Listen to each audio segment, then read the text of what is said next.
You know what silence sounds like in war? It sounds like the telegram being typed for your mother.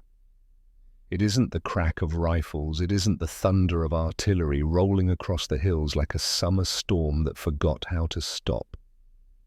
It's the absence of the one sound that keeps you alive. The heartbeat of your machine. The engine. When that dies, the clock starts counting down to a name on a piece of paper delivered to a woman in a kitchen in Detroit or Dallas or Denver, and she'll read it standing up because sitting down means accepting it's real. Staff Sergeant Everett Dalton knew that silence.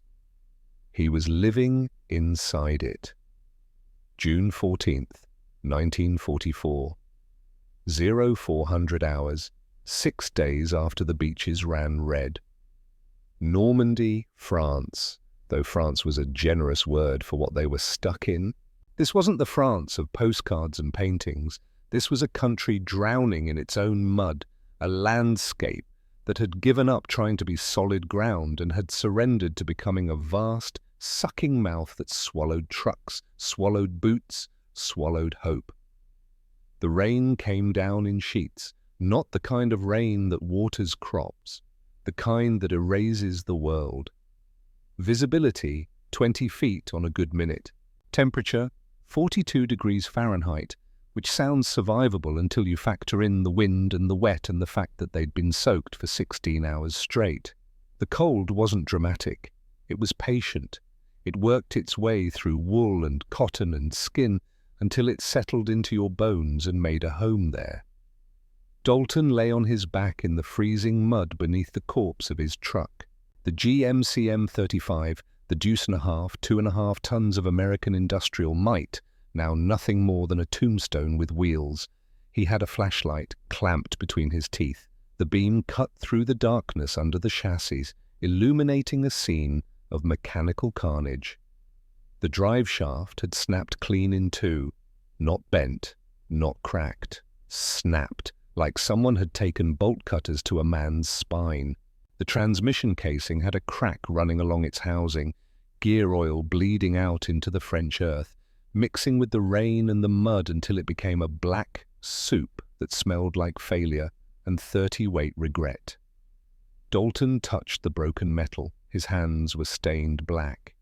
Not from tonight. The stains were permanent, worked into the lines of his palms and the beds of his fingernails over a decade at the Packard plant in Detroit. Before the war, he'd built engines for luxury cars. Now he fixed trucks that carried men to their deaths. The career arc of the 20th century. Right there. Metal was honest. Metal didn't lie to you. If you torqued a bolt to specification, it held. If you welded a seam clean, it stayed. People lied, people ran, people promised to write and then stopped. But a machine only failed you if you failed it first. And Dalton hadn't failed this one.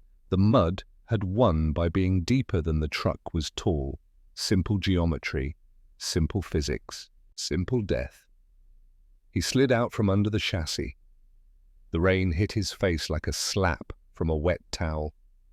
He stood slowly, his back cracking, his knees protesting. 32 years old, and his body already kept a catalogue of every mistake he'd made with it. He lit a cigarette. The wind killed the first match. The second one held long enough for the tobacco to catch. He took a long drag. The smoke tasted like copper and exhaustion. Private Lester Pruitt sat on the running board of the truck, cradling his left arm. Blood seeped through the field dressing wrapped around his bicep, shrapnel from a mortar round that had landed 100 yards back. The kid had been lucky. The metal had kissed him instead of killing him. He was 19 years old and looked 16. The peach fuzz on his chin refused to commit to being a beard. His hands shook. They'd been shaking since the landing. "She gonna turn over, Sarge?" Dalton didn't answer immediately. He studied the truck the way a doctor studies a patient who's already cold. He took another drag. Exhaled slowly. No. One word, that's all it took to end the conversation. Pruitt looked at the ground. The kid had been hoping for a miracle.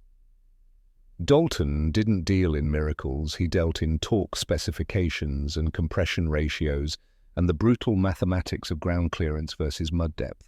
Corporal Wendell Braverman kicked the front tire. The sound was dull and wet, like punching a sandbag filled with water. Braverman was 34, a truck driver from Boston before the war, the kind of guy who knew every street in the North End but had never seen a road that wasn't paved. He was short, compact, with nervous energy that made him pace even when there was nowhere to go. "We walking, Wrench?" Dalton hated that question. Walking meant abandoning the cargo. 800 pounds of tank parts in the bed, replacement track links, drive sprockets, final drive assemblies for the 2nd Armoured Division 12 miles north. Without those parts, the Shermans sat still. Sitting still in a tank battle meant dying in a metal coffin while a German 88 turned your crew into mist. Walking means dying. Staying means dying. Then we find a third option, Braverman laughed. It was a sharp sound devoid of humour, the laugh of a man who'd stopped believing in third options around the time his truck sank up to the axles. Dalton walked to the front of the GMC and knelt in the mud. He didn't care about the water soaking through his coveralls. He was already wet. Being wetter didn't matter. He measured with his eyes, with the geometry that lived in his head.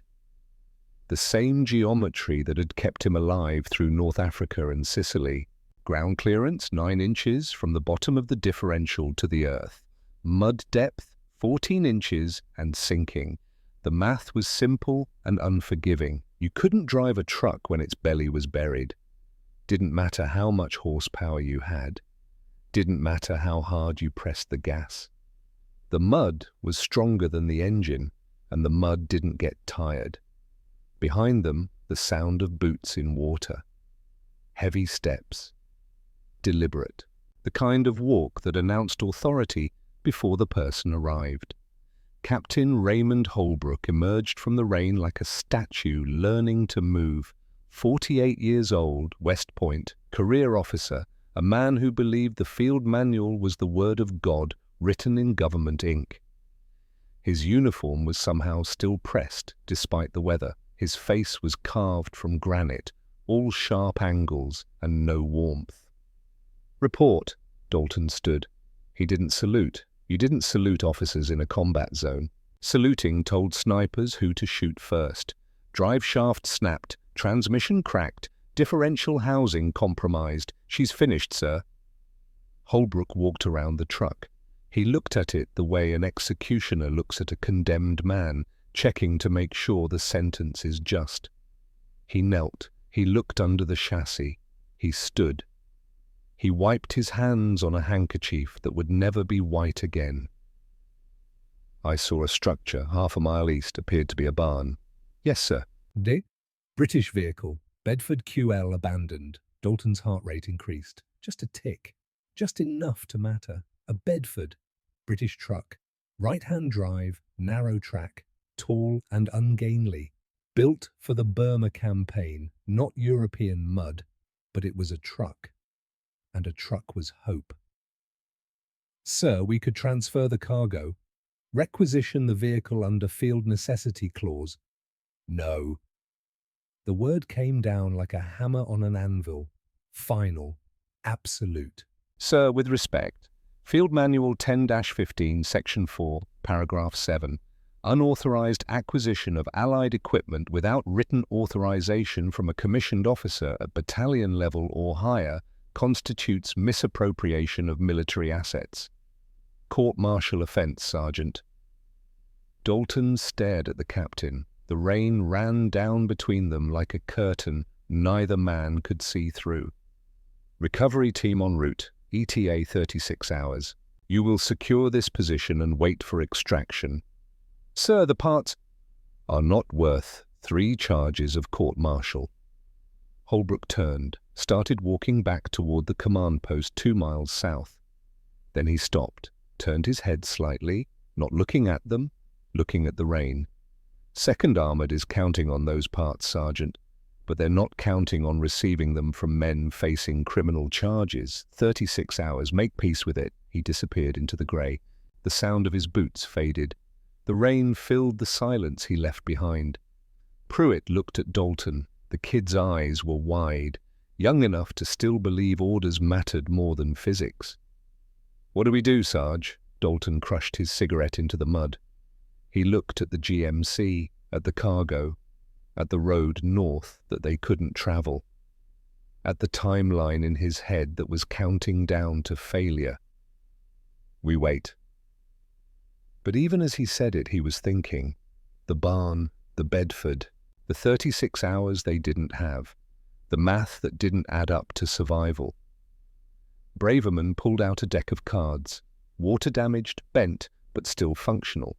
The three of them sat under the canvas tarp stretched from the truck bed, playing poker with matches for chips because nobody had money and nobody cared. The game was a ritual. It gave your hands something to do other than shake. It gave your mind something to focus on other than the fact that you were stuck in the mud 6 miles behind enemy lines with a dead truck and a deadline you couldn't meet.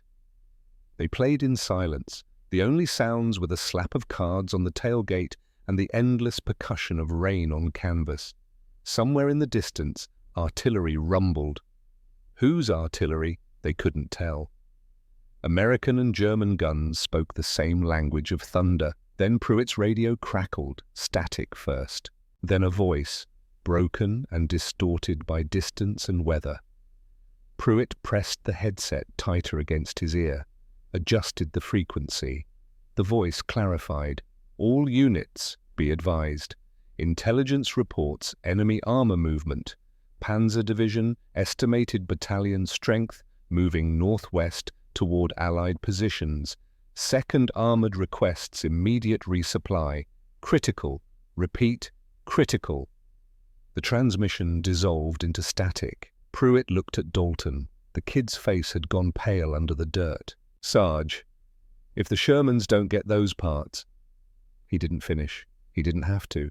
They all knew what happened to infantry when friendly armor couldn't move and enemy armor could. It was called a massacre. It was called a rout. It was called a telegram for 80 mothers. Dalton stood, walked to the edge of the tarp, stared east toward where the barn sat in the darkness, 1/2 a mile, might as well be half a world, between here and there, Holbrook's orders, the field manual.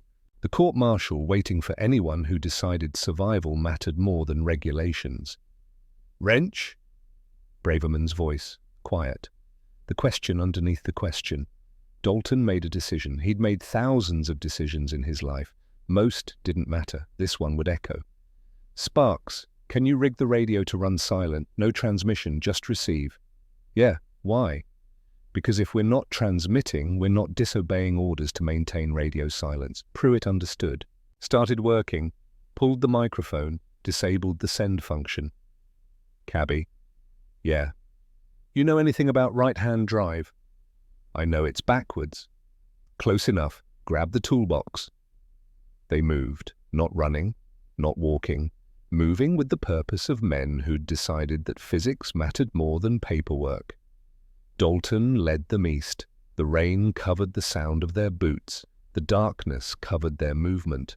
Behind them, the GMC sat dying in the mud, a monument to the limits of standard equipment. The barn materialized from the grey like a ghost, remembering it used to be solid.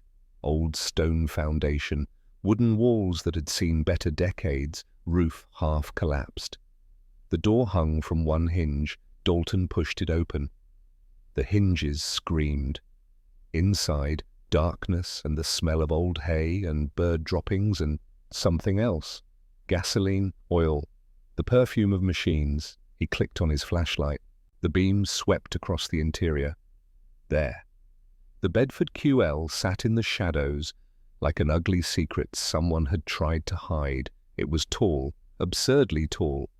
The cab sat high above the wheels on a suspension that looked like it was designed by a committee of people who'd never seen a real road. The front end was flat, pug-nosed, like someone had taken a normal truck and hit it in the face with a shovel. The paint was British military olive drab, faded and chipped. The canvas top was rotted through in places. It looked ridiculous, it looked ungainly, it looked like a phone booth someone had put wheels on as a practical joke. Dalton walked around it slowly. Braverman followed, shaking his head. "You cannot be serious, this thing will tip over if we sneeze." Dalton ignored him. He was seeing past the ugly exterior. He was seeing the bones. He knelt, shined his light underneath. The differential housing sat high, higher than the GMC, 3 inches higher, maybe 4. The ground clearance was immense, 12 inches, easy, maybe more. This wasn't a highway cruiser, this was built for terrain that ate normal trucks. He ran his hand along the leaf springs, thick, heavy-duty, designed to carry loads over roads that weren't roads. He stood, looked at the cab. The steering wheel was on the right side. British, wrong. Or was it? In his head, the math started running. Weight distribution, center of gravity, approach angles, contact pressure, the physics that kept machines alive or killed them. Sparks popped the hood. Pruitt found the latches, lifted. Inside, a 6-cylinder petrol engine. Simple, no complicated electronics, no hydraulics to fail, just iron and oil and compression, the kind of engine you could fix with a wrench and a prayer. Dalton climbed into the cab. It smelled like old wool and stale tobacco, and the particular mildew that grows in military vehicles left too long in damp climates. The seat was cracked leather. The dashboard was a maze of British labels and gauges reading in kilometers and liters. Foreign, wrong. But the view. He sat in the driver's seat and looked forward. You sat so high that you could see the ground directly in front of the wheels, in a minefield, in a swamp, in mud, like tonight. That visibility was worth more than armor. You could see the death before you drove into it. He climbed back out. Braverman was walking around the truck, his skepticism written in every step. "It's a death trap wrench. Look at it. It's top-heavy. It's narrow. The weight's all wrong. First turn we make, we're rolling." Dalton didn't argue. He pulled out his multi-tool, tapped the fuel gauge, empty or broken, probably both, checked the tires, flat, checked the battery terminals, corroded. But it was a truck. And 36 hours from now, when the recovery team showed up, it would be too late. The Panzers would have rolled through 2nd Armoured's position. The parts would arrive to find corpses instead of mechanics. Dalton made eye contact with Pruitt. "Can you siphon gas from the GMC?" "Yeah." "Do it. Bring 5 gallons. Bring the battery if ours is dead." Then he looked at Braverman. "Stop complaining and check the brake lines." They worked. The barn became a chapel of necessity. The rain outside provided the hymn. Inside, 3 men performed surgery on a machine that hadn't run in weeks, maybe months. They poured American gasoline into a British tank. They scrubbed battery terminals with steel wool until the copper shone. They aired up tires that had forgotten what pressure felt like. Dalton sat in the driver's seat. His hand hovered over the starter button. This was the moment. The equation of survival had narrowed to a single spark. If the engine caught, they had a chance. If it didn't, they were walking 12 miles through enemy territory with 80-pound rucksacks, and walking meant dying. He pressed the button. The engine groaned, a slow, heavy, agonizing sound. Chug, chug, chug. Silence. Braverman turned away, started to say something. Dalton cut him off. "Not done yet." He pumped the gas pedal, feathering it. Gentle.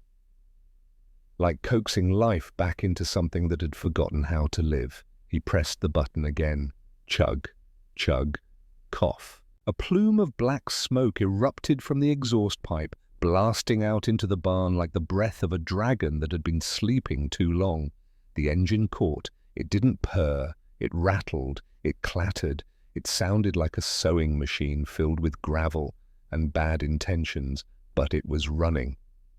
The idle smoothed into a steady rhythm that vibrated through the chassis, shaking dust off the dashboard, shaking doubt out of the air.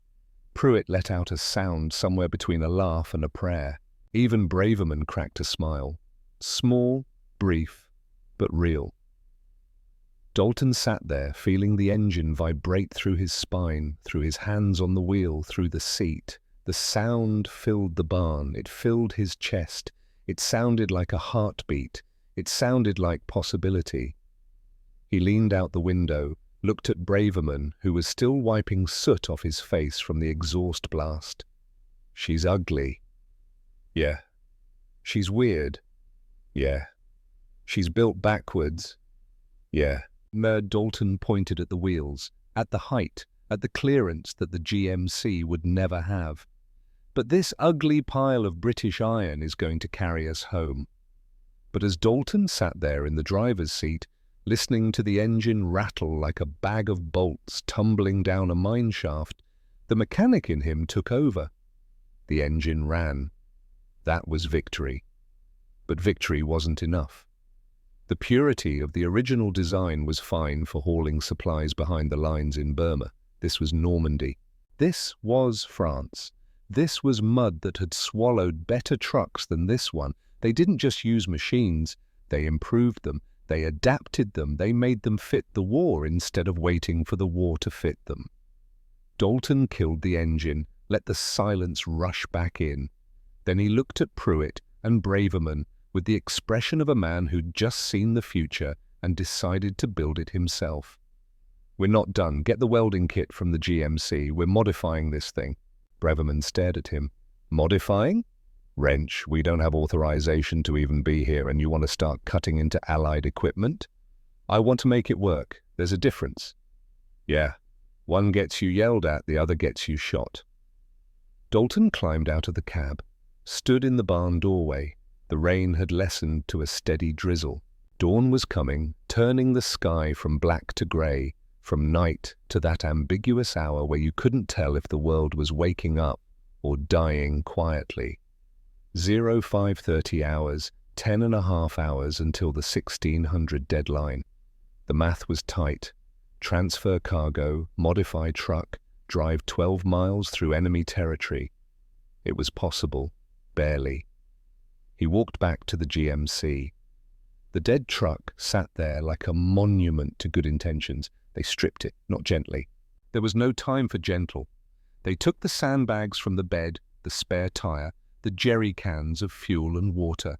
They took the .50 caliber Browning machine gun from its ring mount, the Mardouse, the finger of God, the only thing the Germans truly feared.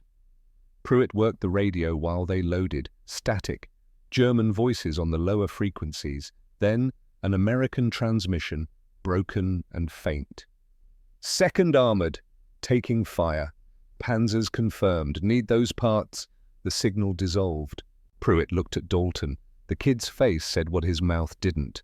People were dying 12 miles north, dying because their tanks couldn't move, dying because the parts were here and not there. Keep listening. They hauled everything to the barn. The Bedford sat there in the grey light filtering through the broken roof, looking like exactly what it was, a refugee from a different war in a different place. Tall, awkward, wrong. Dalton walked around it again, but this time he wasn't seeing what it was. He was seeing what it could become. In his mind, the modifications took shape, not on paper. He'd never been good with paper. He thought in metal and torque and the geometry of force and resistance. The canvas top had to go. Canvas stopped rain. Against shrapnel from a mortar round, it was tissue paper. He grabbed the fabric and started ripping. The sound echoed in the barn, loud and violent, like tearing a bandage off a wound that hadn't healed. Underneath, the bed frame was naked steel, good bones, strong ribs, room to add protection without overloading the suspension. "Cabby, you remember that German half-track we passed? The 251 that got hit by the thunderbolt. Braverman nodded. Crew's still in it. Crew's dead. The armor isn't. Understanding dawned on Braverman's face, then disgust, then acceptance. That was the progression of every hard decision in war. Horror, resistance, surrender. You want me to strip German steel and weld it to a British truck so we can deliver American parts? Yes. That's the most bastard thing I've ever heard. War doesn't care about purity. It cares about what works. Braverman grabbed the cutting torch, headed out into the drizzle. Dalton heard the sputter and hiss of acetylene igniting, saw the blue flame lance through the grey morning, heard the scream of metal being separated from metal, the dead giving up their protection to the living. While Braverman scavenged, Dalton focused on the gun mount. The Bedford's roof was solid metal sitting 8 feet above the ground, a good perch. A man up there could see for miles, could shoot over obstacles, could rain fire down on anything stupid enough to attack from ground level. He climbed onto the cab roof, measured, calculated. The weight of the Browning, the ammunition, the gunner. 200 pounds minimum. The roof could take it, but the truck's center of gravity would shift. Higher, more precarious. Pruitt appeared below. Sarge, the weight. We add that gun up top. We're asking to tip over. If we're going fast enough to tip over, we're probably already dead anyway. I want that gun mounted. Now. The kid didn't argue. He was learning. Orders in combat weren't suggestions. They were the difference between coordinated action and chaos got you killed faster than bullets. Dalton used a grinder to cut a hole through the passenger side of the roof. The metal screamed. Sparks cascaded down like orange rain. The smell of hot steel filled the barn, sharp and acrid, the scent of creation and destruction happening simultaneously. He welded a ring mount directly over the engine doghouse, reinforced it with steel plates. The welds were ugly, raised and knotted, scar tissue holding dissimilar metals together. But ugly welds were strong welds. Pretty was for peacetime. Braverman returned, dragging a sheet of German armor plate. It scraped against the stone floor, throwing sparks. The Balkenkreuz, the German cross, was still visible under the mud and carbon scoring. The irony was absolute. They were going to wear the enemy's skin. Dalton positioned the plate against the Bedford's right side, lit the torch. The blue flame hissed. He lowered his welding mask, touched flame to metal. The brilliant white light of the arc illuminated the barn, casting dancing shadows against the walls. He welded bead after bead, fusing British frame to German steel. The smell of vaporized metal filled the air, ozone and lead, the chemical signature of things being forced to become something new. They worked through the morning. The light changed from grey to pale yellow as the sun fought through the cloud cover. The temperature rose from freezing to merely cold. The rain stopped. The silence after the rain was profound, broken only by the sound of metal against metal, torch against steel, men against the limits of what was possible. By 0900 hours, the transformation was visible. The Bedford no longer looked like a delivery truck. It looked like a rolling fortress. German armor plated the sides. The Browning sat on its mount, barrel pointed at the sky. Sandbags lined the bed floor. The white star Pruitt had painted on the nose was crude, dripping, asymmetrical, but it shone. Underneath the star, in letters that ran and bled like war paint, Pruitt had written, "Iron Mule."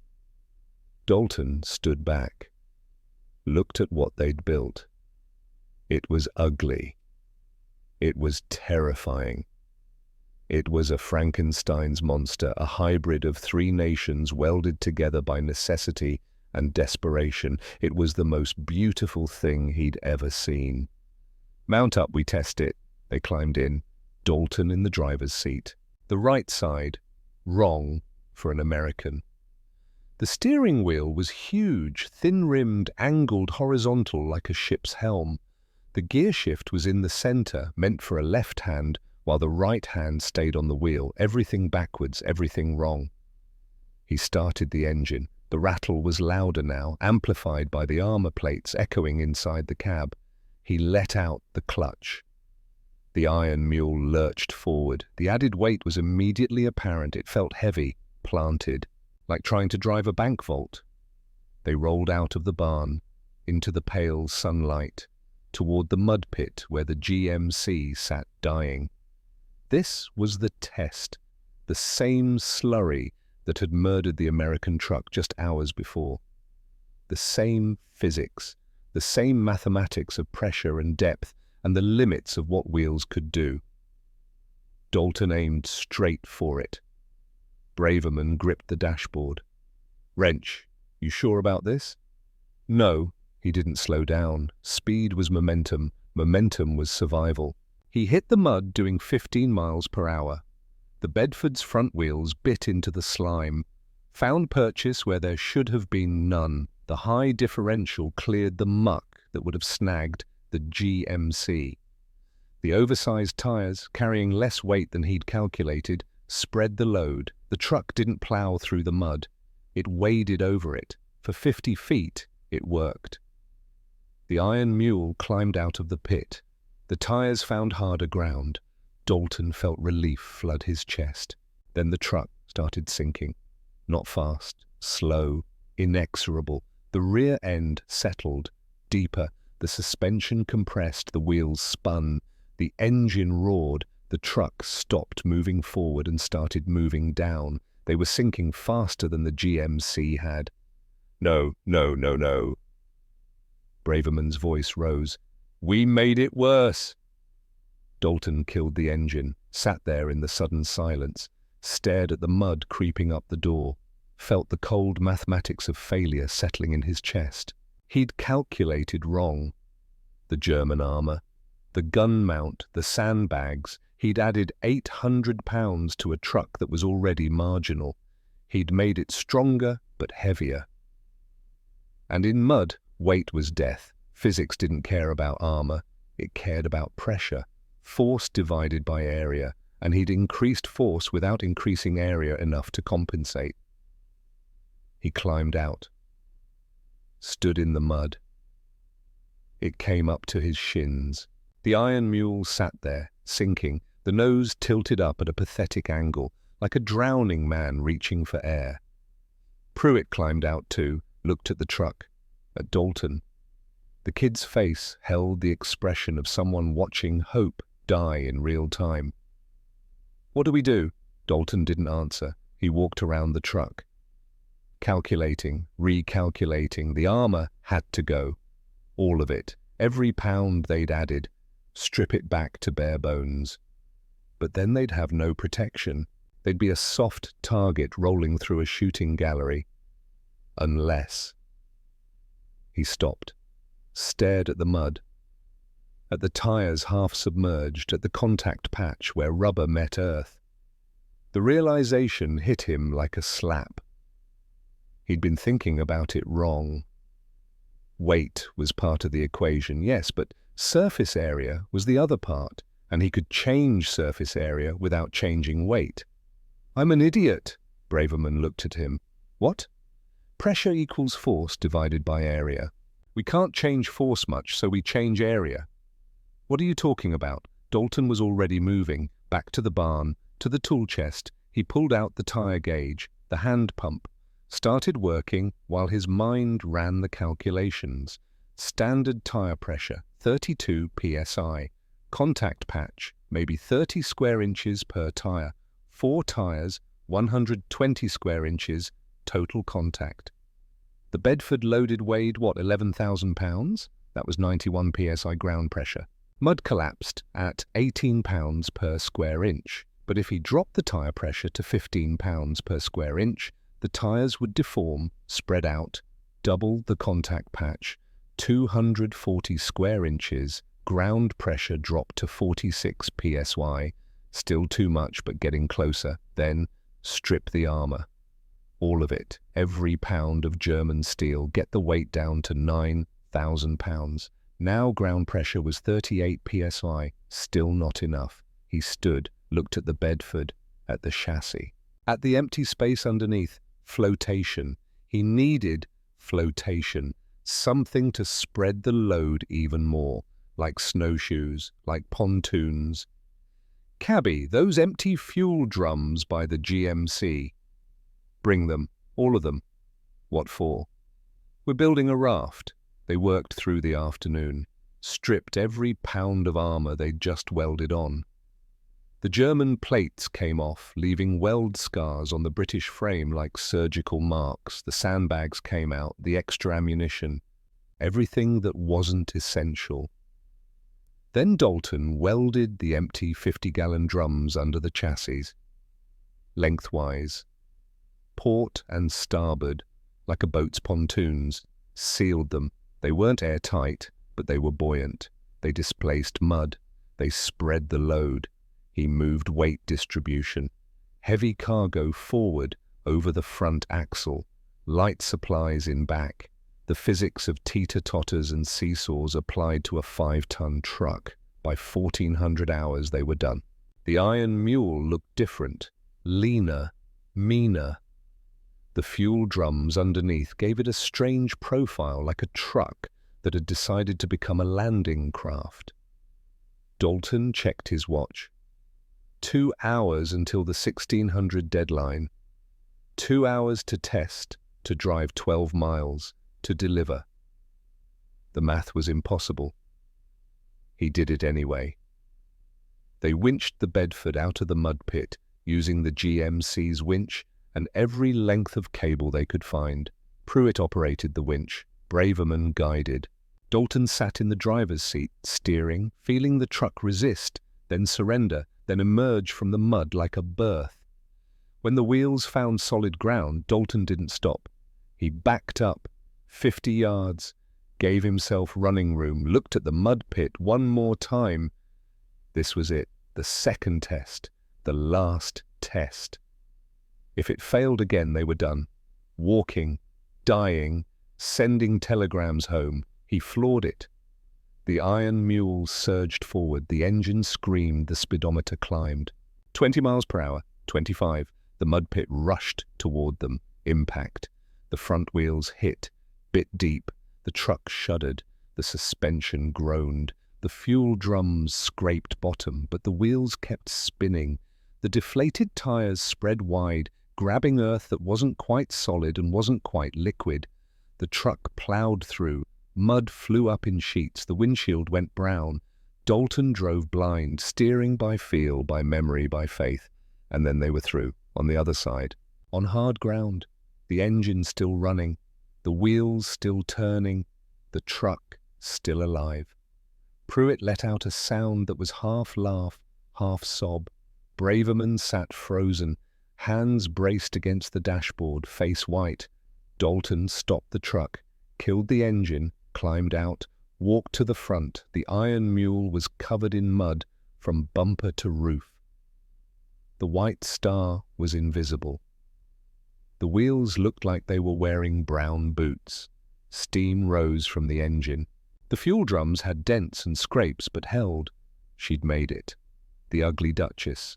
The bastard child of 3 nations. She'd crossed the mud that killed the GMC. She'd done what American engineering said was impossible.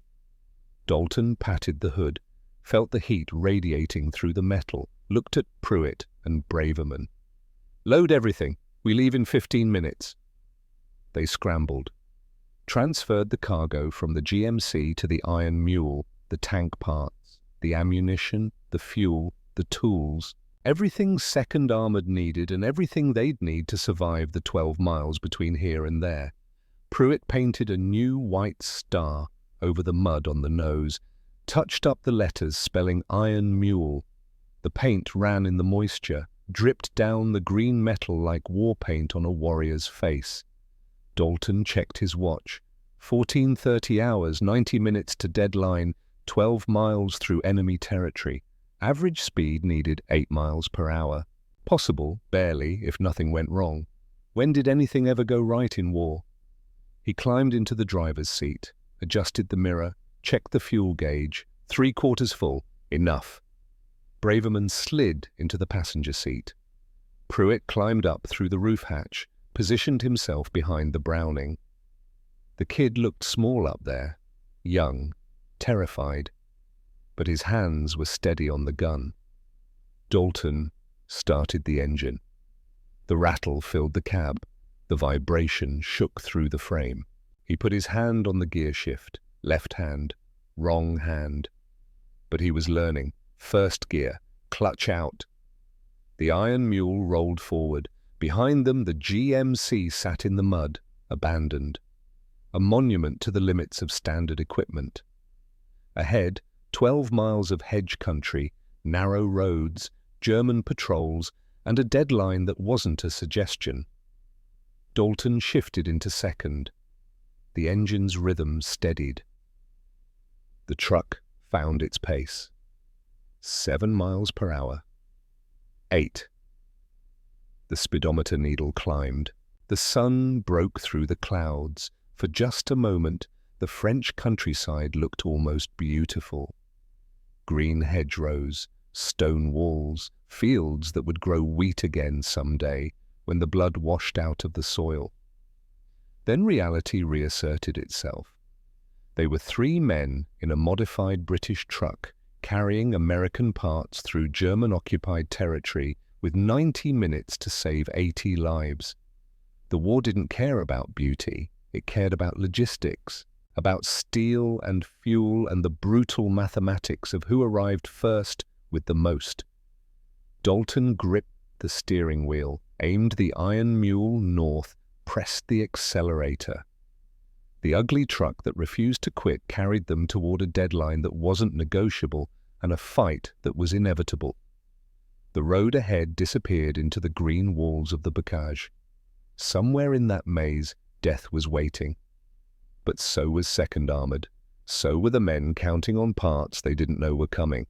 The iron mule rattled into the unknown. Carrying hope welded from 3 nations' scrap metal, carrying 3 men who'd decided physics mattered more than regulations, carrying the future in 800 pounds of steel that wouldn't mean anything if they didn't arrive in time. The hedgerow country swallowed them whole. The road narrowed to barely 10 feet wide, hemmed in on both sides by walls of vegetation so dense they looked solid. The bocage, nightmare terrain. Every field was a fortress. Every corner was a kill zone. Every shadow could hide a Panzerfaust or an MG-42 nest, or a sniper with patience and good aim. Dalton wrestled the steering wheel. The lack of power steering meant every correction was a physical battle between man and road. His shoulders ached, his forearms burned. The massive wheel fought him on every turn, the weight of the truck and the narrowness of the track conspiring to make steering feel like wrestling a bear that didn't want to be steered. 11:30 hours, 4.5 hours to deadline, 12 miles to cover. The math should have been simple, but math didn't account for terrain, didn't account for ambushes, didn't account for the fact that every mile north brought them deeper into contested ground, where the front lines were theoretical concepts rather than actual lines. Above them, Pruitt stood in the gun turret, hands on the Browning, eyes scanning the hedge tops. From up there, 8 feet above the ground, he could see over the vegetation, could spot danger before it spotted them. The height that looked ridiculous in the barn was tactical dominance on the battlefield. The kid called down through the hatch. Movement, 2 o'clock, maybe 300 yards. Dalton didn't slow. Slowing was hesitation. Hesitation was death. Ours or theirs? Can't tell. Lost them behind the hedge. They drove in silence. The only sounds were the engine's rattle, the creak of suspension over ruts, and the wet squelch of mud still caked in the wheel wells. The air inside the cab was thick with tension and the smell of gun oil and damp wool, and the particular musk of men who'd been soaked and dried and soaked again too many times. Braverman stared out the window, his hand resting on his carbine. His jaw was tight. His eyes moved constantly. tracking shadows, looking for threats. Wrench. What happens if Holbrook finds out what we did? Court-martial. That's it, just court-martial. Dishonourable discharge. Probably Leavenworth for a few years. Why, you having second thoughts? Braverman was quiet for a moment. Then, no, just wondering if saving 80 men is worth 3 careers. Dalton shifted gears. The transmission ground. He was still learning the pattern, still fighting the backwards placement of everything. Ask me after we deliver the parts. The road climbed, gradual at first, then steeper. The hedgerows fell away and they emerged into open country. Rolling hills, pale green grass, the occasional tree standing alone like a sentinel. Beautiful country, terrible ground for vehicles. Ahead, the road crested a ridge and disappeared. Dalton downshifted, the engines screamed, the RPMs climbed. The iron mule slowed from 8 miles per hour to 6 to 4. They reached the crest. On the other side, the road didn't descend gently. It dropped, steep. A 40-degree slope down into a narrow valley, then climbed again on the far side. An even steeper embankment, maybe 8 feet vertical gain over 20 feet of distance. The approach angle had to be near 40 degrees. Braverman leaned forward, stared. Did the math in his head. We can't climb that. Dalton was already calculating. Wheelbase, center of gravity, the physics of inclines and the limits of traction. The GMC couldn't have made it. Too long, too low. The nose would hit ground before the rear wheels could push. But the Bedford had a short wheelbase, 11 feet versus the GMC's 14. Could tip higher before losing traction. The ground clearance meant the belly wouldn't scrape. Could work. Maybe. We can. We'll flip backwards. The weight distribution is all wrong. Not if we change the weight distribution. Dalton stopped the truck, killed the engine, climbed out, walked to the base of the embankment, put his hand on the wet grass, measured the angle with his eyes, did the geometry that lived in his head. 42 degrees. Maybe 45 at the steepest part. The Bedford's approach angle was 48 degrees, 3 degrees of margin. Barely enough. But enough was enough. He walked back to the truck, looked up at Pruitt. Sparks, climb down, get on the hood. The kid stared at him. What? We need counterweight on the front end. You're it. Understanding dawned, then fear. Pruitt was going to be sitting on the hood of a truck, climbing a near-vertical slope. If they flipped backwards, he'd be crushed under 5 tons of rolling metal. Sarge, you want those tank crews to live? The kid swallowed, nodded, climbed down from the gun turret, crawled out onto the hood, sat with his back against the windshield, legs splayed, boots braced on the bumper. He looked terrified. He looked 19 years old and far from home. Dalton climbed back in, started the engine, looked at Braverman. When I say brace, you brace. How will I know when? You'll know. He put the iron mule in first gear, lowest possible gear, maximum torque. He eased down the slope into the valley, Riding the brakes, keeping the descent controlled. The truck wanted to accelerate. Gravity wanted to pull them down faster than the brakes could hold. But Dalton had been driving trucks since he was 16. He knew how to make machines obey. They reached the bottom. The ground was soft, not quite mud, but not quite solid. The wheels sank an inch, 2 inches. The engine labored. Dalton didn't pause, didn't give the mud time to grab hold. He accelerated, aimed straight at the embankment. 20 feet of run-up, not much, but it was what they had. The iron mule hit the slope doing 12 miles per hour. The nose lifted, immediately, violently. The front wheels clawed at the wet grass and mud, trying to find purchase. The weight shifted backward. Dalton felt the rear settle, compress, the leaf springs loading. The steering wheel went light in his hands. The front wheels were barely touching ground. They started to tip. Pruitt's weight on the hood made the difference, or 140 pounds of terrified farm boy from Tennessee counterbalanced against 5 tons of truck. The nose came down, just enough. The front wheels bit, found traction. The truck climbed, the engine screamed, the transmission howled. The speedometer dropped to 6 miles per hour. 4, 2. The world outside tilted at an impossible angle. Braverman gripped the dashboard so hard his knuckles went white. Brace. The rear wheels lost traction for a heartbeat. The truck slid sideways, 6 inches. Dalton compensated, turned into the slide, found grip again, kept climbing. The angle increased, steeper. The windshield filled with nothing but sky and Pruitt's terrified face pressed against the glass. Dalton couldn't see the crest, couldn't see anything but vertical. Then the angle decreased, the nose dropped, the front wheels found the crest, the rear wheels followed, the truck leveled out. They were on top. Dalton stopped, let the engine idle, let his heart rate slow, looked at Braverman. Still think we can't? Braverman's laugh was shaky. I think we shouldn't, but apparently we can. Pruitt climbed off the hood. His legs almost gave out when he hit the ground. But he didn't fall. He stood there, hands on his knees, breathing hard. Then he straightened, climbed back up into the gun turret. His hands on the Browning were steady. The kid was learning what fear felt like when you pushed through it. 15 hours. 2 hours, 45 minutes to deadline. They'd covered maybe 4 miles, 8 to go. The math was getting tighter. Dalton drove. The road leveled out, opened up. They picked up speed, 10 miles per hour, 12, the fastest they'd gone yet. The truck rattled and shook like it was trying to shake itself apart, but it held together.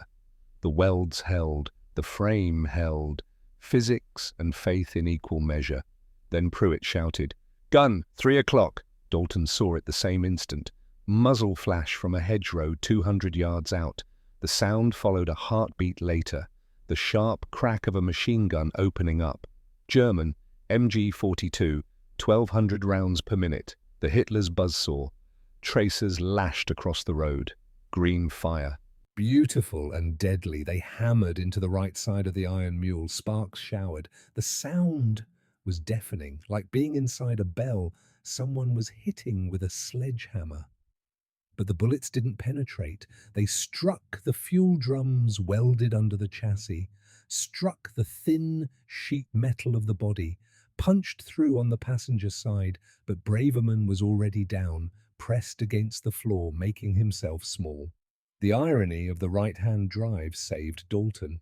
The bullets chewed up the left side of the cab, the driver's side of an American truck, but Dalton sat on the right. The steering column took 2 rounds. The door took 5, but Dalton kept driving. Pruitt opened up with the Browning. The .50 caliber has a sound that makes everything else seem quiet. Thump, thump, thump, thump.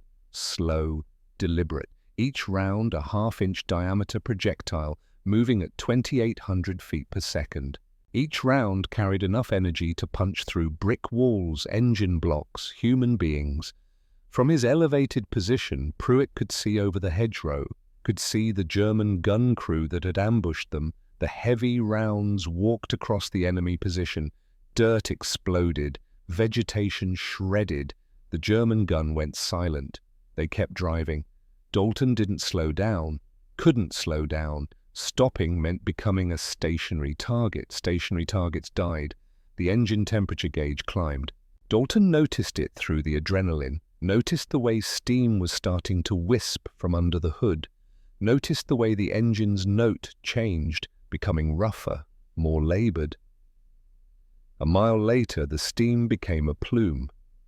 White, thick. The temperature gauge hit the red. The engine started to knock. That particular sound that meant metal touching metal without oil between them, the sound of a machine eating itself. Dalton pulled over, killed the engine before it seized completely, climbed out. Popped the hood. Steam billowed up, hot and wet, carrying the smell of boiling coolant and scorched metal. The radiator had 3 holes in it, small, neat, 9mm entry wounds from the MG-42. Coolant poured out onto the ground, steaming where it hit the dirt. No. Braverman stood beside him, staring. No, not now, not when we're this close. Pruitt climbed down, looked at the radiator, at the holes, at the coolant pooling on the ground. Can we patch it? Dalton was already moving, grabbed his tool bag from the bed, pulled out a bar of soap, army issue, pulled out a rag, tore it into strips. Braverman watched him. What are you doing? Field expedient repair, learned it in North Africa. He worked the soap into the rag strips, packed them into the radiator holes. The soap would melt in the hot coolant, seal the leak. Temporarily, maybe for an hour, maybe for 10 miles, maybe just long enough. While he worked, bullets cracked overhead, not close, not aimed, but reminder enough that they were still in the fight, still exposed, still vulnerable. Pruitt held a flashlight. The kid's hands didn't shake now, not even with the bullets whispering through the air above them. He'd crossed some threshold between fear and function, had learned that you could be terrified and still do the job. Dalton packed the last hole, stood, grabbed a jerry can of water, filled the radiator. The soap and rag patches held, for now. Mount up. They climbed back in. Dalton started the engine. The temperature gauge climbed slower this time. The steam was less. The patches were working. They'd hold until they didn't. 14:30 hours. 90 minutes to deadline. 6 miles to go. Still possible. Barely. The road narrowed again. The hedgerows closed in. They approached a crossroads, an intersection where 2 farm roads met. Stone walls, a ruined farmhouse, an old barn with half its roof missing. Too quiet. The birds weren't singing. The wind had stopped. It was a perfect kill box. Dalton saw the muzzle flash a heartbeat before he heard the gun. The MG-42 again. But this time from the farmhouse second-story window. This time with clear fields of fire on all approaches. The bullets hammered the front of the truck. The windshield exploded. Glass showered the cab. Dalton ducked, kept his foot on the gas. The iron mule surged forward. More guns opened up. Flanking positions, a well-planned ambush. Tracers came from 3 directions. They'd driven into a trap. Pruitt returned fire. The Browning thundered. The high angle of his position meant he could see into the farmhouse window. His rounds punched through brick and mortar. The German gun flickered and died. But ahead, blocking the road, a fallen tree. Big, old, deliberately placed. The ambush was designed to channel them here, stop them here, kill them here. Braverman saw it. Tree! Wrench! The tree! Dalton saw it.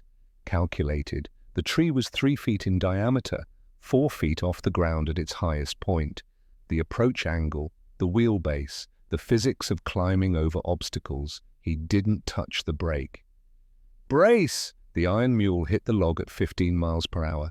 The front wheels climbed. The truck tilted backward. Gravity and momentum fought. The short wheelbase and the high ground clearance worked together. The truck climbed, up, at an angle that defied sanity. For a heartbeat, they were airborne. 4 tons of steel and men and hope, suspended in the grey French afternoon. Pruitt's scream echoed from the gun turret. Braverman's prayer was in Polish. Then gravity won. They slammed down on the far side. The suspension bottomed out. The chassis hit hard enough to knock teeth loose. Tools in the back crashed and clattered. The engines sputtered, caught, kept running. They were through, on the other side of the ambush. Alive, moving. Dalton didn't look back. Looking back was for people who had time. He drove. The engine temperature climbed again. The soap patches were failing. Steam poured from the hood. But they were moving, still moving. 15:45 hours, 15 minutes to deadline. Ahead, through the steam and the trees, Dalton saw it. American armor, Sherman tanks parked in a defensive position, soldiers moving, the organized chaos of an active military position, 2nd Armored Division. They'd made it. The iron mule limped into the position, the engine knocking, the radiator failing, the body full of bullet holes, but the cargo intact, the mission complete. Dalton killed the engine. It died with a shudder and a wheeze. Steam rose from every seam. The temperature gauge sat pinned in the red. The truck had given everything it had. Soldiers surrounded them, staring. At the British truck wearing German armor, wearing American markings. At the 3 men climbing out covered in mud and cordite and the particular exhaustion that comes from survival. A sergeant approached, looked at the cargo, at the tank parts in the bed. "You're the resupply? We were told you weren't coming." Dalton handed him the manifest. "We're here. Parts are intact. Use them." Mechanics swarmed the truck, unloaded the parts, carried them to disabled Shermans. Within minutes, wrenches were turning, final drives were being replaced. The sound of maintenance filled the air, the sound of machines being brought back to life. Captain Holbrook appeared, walked through the crowd, stopped in front of Dalton. His face was unreadable. They stood in silence. Dalton waited for the hammer to fall. Court-martial, charges, the end of his career. Holbrook looked at the iron mule, at the bullet holes, at the welds, at the improbable machine that had done the impossible. Then he saluted. "Sergeant, you just validated every grease monkey who ever lived." He turned, walked away. Didn't ask questions, didn't demand explanations. Sometimes results were argument enough. Dalton, Pruitt, and Braverman collapsed against the truck. Didn't speak, didn't celebrate. Just sat there in the silence that comes after survival. The silence that isn't peaceful, just empty. Behind them, the Sherman's engine started. 1, then another, then 5, 6. The parts they'd delivered were already installed, already working. The armor was moving again. An hour later, those tanks blunted a German counterattack. 80 American soldiers survived who shouldn't have. The math was clean. 70 years later, the silence in the museum was different, respectful, reverent. The kind of quiet that fills spaces where history is kept. The Bovington Tank Museum, England, 2014. The Bedford QL sat under spotlights. Restored, the bullet holes still visible, the welds still rough, the white star still present but faded. A placard beside it read, "Iron Mule, modified by U.S. Army mechanics, June 1944, delivered critical supplies under fire." An old man stood in front of it, 89 years old, white hair, weathered face, but his spine was still straight, his hands were still steady. Lester Pruitt. His great-grandson, aged 12, stood beside him. The boy read the placard aloud. "Great-grandpa, you were on this truck." Pruitt nodded, reached out, touched the fender where he'd sat that day. The metal was cool, clean, safe, so different from the hot, bullet-riddled steel he remembered. "I rode shotgun. Sergeant Dalton drove." "Where is he now?" "Died in 59, heart attack. Good man, best mechanic I ever knew." The boy looked at the truck, at the impossible angles and the hybrid construction, at the visible scars. "It's ugly," Pruitt smiled. "Yeah, but it worked." A tour guide approached, started his speech, explained how this truck had saved a supply run, how it had been modified under fire, how 3 men had refused to quit. The guide didn't mention the numbers, didn't mention that those 3 men's refusal to quit had rippled forward through time, that 80 soldiers survived, that those 80 had 200 children, 520 grandchildren, 1,100 great-grandchildren, 1,820 people walking around the world today. Doctors, teachers, mechanics, soldiers, artists, dreamers, living because one ugly truck had crossed mud it shouldn't have crossed, had climbed hills it shouldn't have climbed, had delivered parts it shouldn't have been able to deliver. In a room across the museum, at that exact moment, a US Army engineer gave a presentation. 2014. The Joint Light Tactical Vehicle Program, testing new designs for extreme terrain. The engineer pointed to a chart: ground clearance, approach angle, weight distribution, the same principles, the same physics. 70 years ago, a mechanic named Dalton figured this out with a welding torch and a British truck. Physics doesn't change, and smart mechanics don't either. The old man in front of the iron mule didn't hear the presentation, but he knew the truth of it, had lived it, carried it for 70 years. His great-grandson tugged his sleeve. "Can we go now?" Pruitt looked at the truck one more time, at the welds where dissimilar metals had been forced to cooperate, at the bullet holes that testified to violence survived, at the mud still visible in crevices the restorers had left untouched because some scars should remain. "Yeah, we can go." They walked toward the exit, the old man's hand on the boy's shoulder, passing the legacy forward, the story, the lesson, the reminder that sometimes the difference between victory and defeat is one stubborn man who understands physics and refuses to accept impossible. Outside, the English sun broke through clouds. Traffic moved on paved roads. The world had moved on. Wars had ended. New wars had started. Technology had advanced.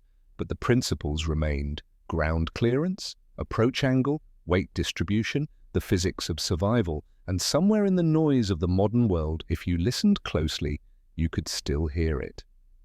The rattle of an engine that refused to quit. The sound of an ugly truck carrying hope across impossible terrain. The deadliest sound in war is the silence when your engine dies. The most beautiful sound is the rattle of an ugly truck that refuses to stay silent. Physics doesn't care about your flag. It only cares if you understand it. And on one day, in June 1944, 3 men understood it well enough to make the impossible possible. The iron mule sat in its museum case, silent now, safe now, but still teaching, still testifying. Some machines earn their rest. This one had earned its immortality.